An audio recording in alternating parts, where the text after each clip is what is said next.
Okay, episode 3. So at this point, you should be feeling a little more comfortable. So with that in mind, why don't we move on to lists and also computed properties, which you're going to love. Okay. Imagine you're in school and you need to build a little application to handle your assignment tracking. Okay, we'll call this assignments. And yeah, we basically want an unordered list with things like this. Finish project, read chapter 4, turn in homework. You get the idea. Okay, let's have a look at this in the browser.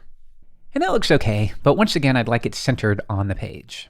So this time what I'll do is I will pull in a CSS framework called Tailwind CSS.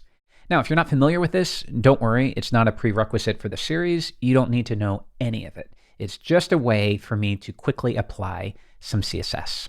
Okay, so if I pull this in through a CDN here, and you can copy that, if I come back and refresh, you'll see it will normalize or do a full CSS reset, as you can see here.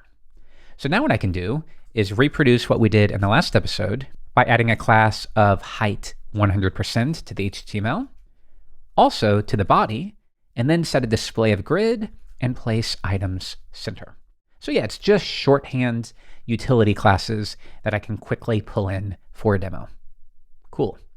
Next on my H2, let's make it bold, and we'll push it down just a little bit. MB for margin bottom. You get the idea. Okay, cool.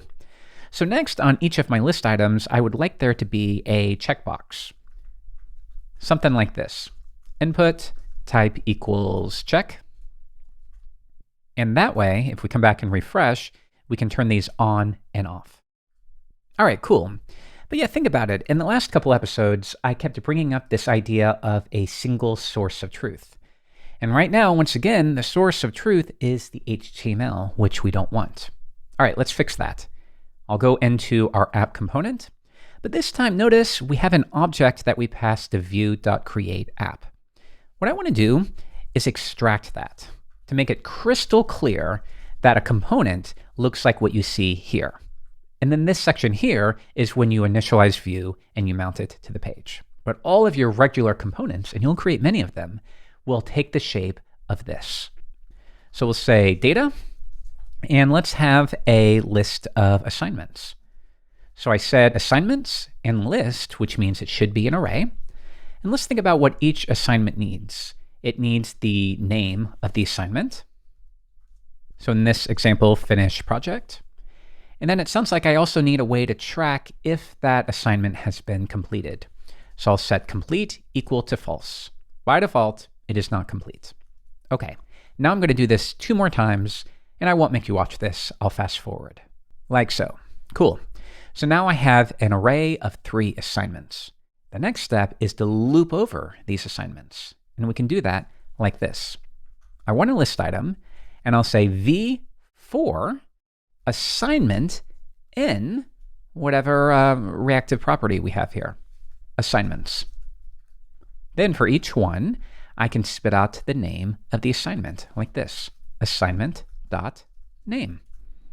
It's as simple as that. For each assignment as assignment, echo out the name of the assignment.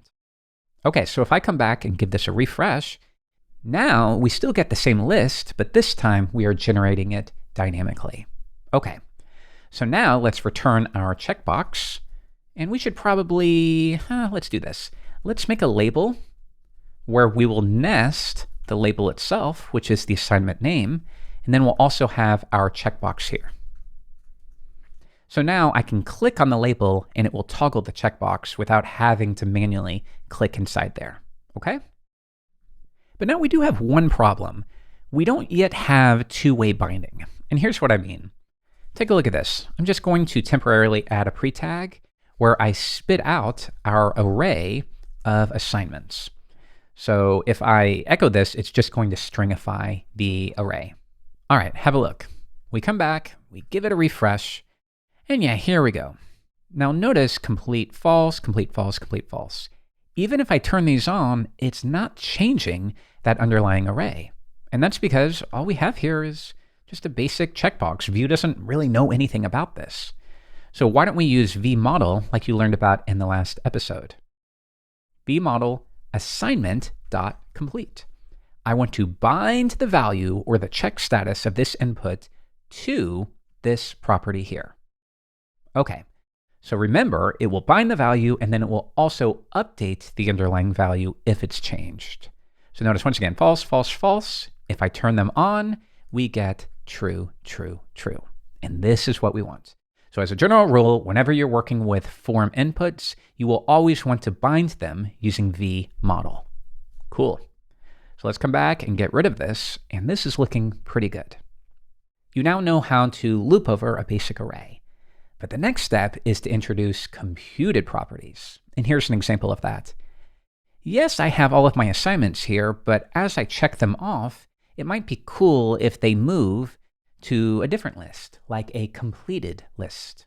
Okay, let's do that now. I'll copy this, and we'll do a second section where this is completed assignments. And with that in mind, maybe the top one should be in progress. And actually, let's just remove assignments altogether.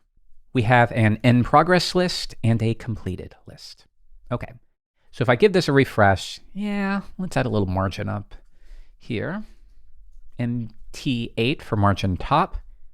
And but now I want these to be dynamic, of course. I shouldn't see uncompleted or incompleted tasks in the completed section.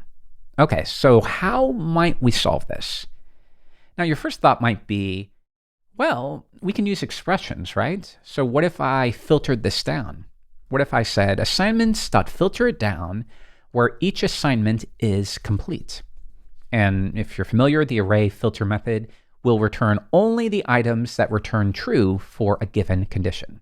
So basically, filter this assignments list down to only those where the complete property is set to true. Okay, so now if I give it a refresh, it will be blank. But have a look here. As soon as I start completing, there we go. They instantly switch over. Pretty cool. But now, of course, the flip side here is that in progress is showing tasks that are complete. So we have to do the opposite there. Okay. Well, once again, I could just copy this, go up to our previous section, and paste it in. But this time I will negate it. I only want to show assignments that are not complete. Okay, come back, give it a refresh. And I think this should mostly work. But did you just notice that? Let's do it one more time. I will check finish project.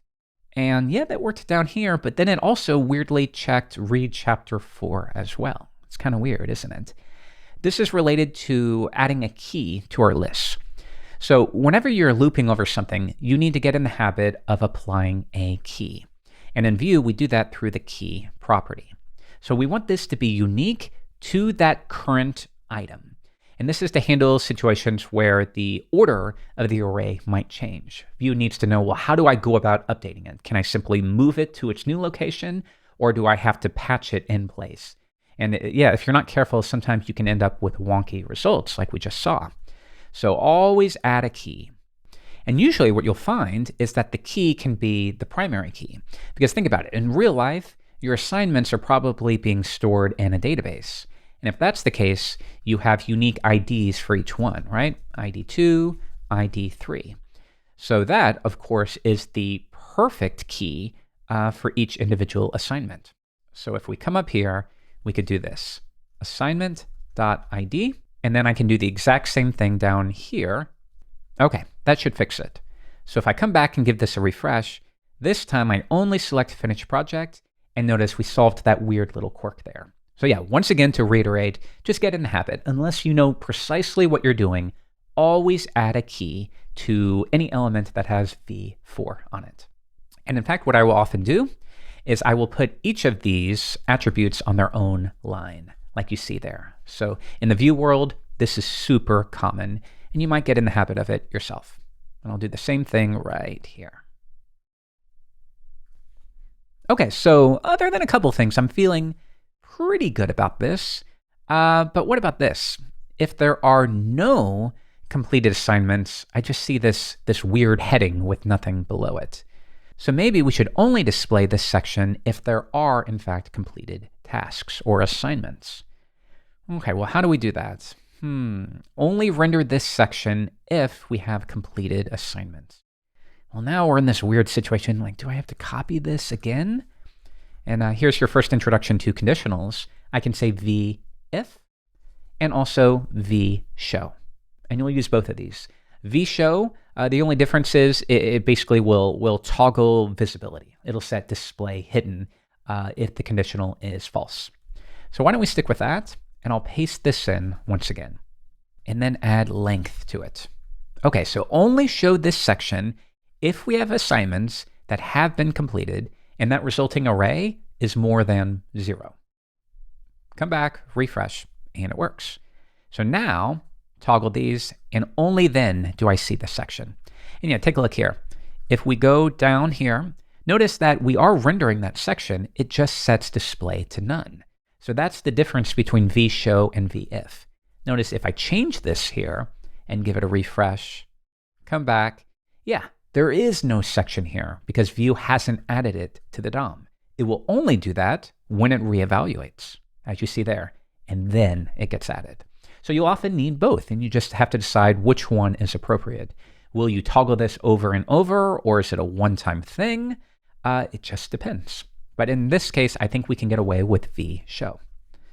So now the next problem is I don't like the duplication here. I do it here and then down here as well. And of course, as you can imagine, if we wanted to do the same thing right up here, if I have no more in progress tasks, then don't show it at all. Yeah, I would have to repeat myself once again way up here. All right, I don't like this. So instead, we're going to introduce computed properties, and it's really cool. If I come down, let's add a new object here called computed, and you can think of these sort of like methods that can be cached. So, well, let's think about it. What do we want to call this? I want this to be, what does this represent? Completed assignments. All right, completed assignments. And we now have the name of our computed property. All right, let's use it. Completed assignments. And now we're going to do exactly what we did before. I'm going to grab the assignments. Oh, and by the way, a quick little note. Notice that even though my assignments array is within this data method and within this object that's returned, I can still interact with it as if it's at the top level. And that's because behind the scenes, Vue is proxying it. So you don't even need to think about that. All right, just a little note. But yeah, once again, we can filter it down where each assignment is complete. Okay, and you have your first computed property. Come back, refresh, and this should still work. Okay, let's do another one. Let's do in progress assignments. Like this, and remember that would be the opposite. Give me assignments that are not complete. All right, come on up, and we can swap this out, and it ends up being a little cleaner. And now notice it's much easier to set vShow up here. vShow if we have any in-progress assignments. Much easier.